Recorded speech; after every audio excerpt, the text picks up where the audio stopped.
è stata una giornata emozionante, nel senso che è partita da dei giovani che hanno avuto questo input imprenditoriale. Noi parliamo di turismo come la prima industria del Veneto e questo è un dato di fatto, però industria del Veneto non significa che sia solo la parte commerciale. Qui andiamo dall'attività culturale al vivere il territorio in maniera diretta, e la cosa particolare è che questa, diciamo, predisposizione all'arte parte proprio dalle giovani generazioni, e quindi non è un turismo, diciamo, di quello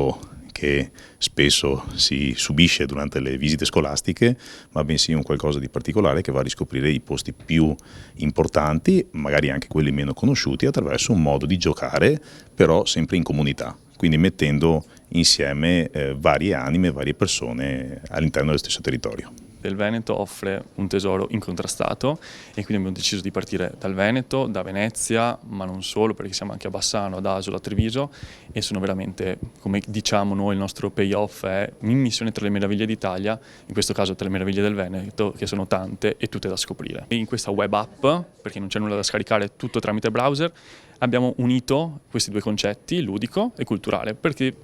ormai ci siamo resi conto che è un bel modo per imparare, forse il modo migliore per imparare è divertirsi. Ecco, tramite Bel Paese Express si impara divertendosi ed è la cosa più bella.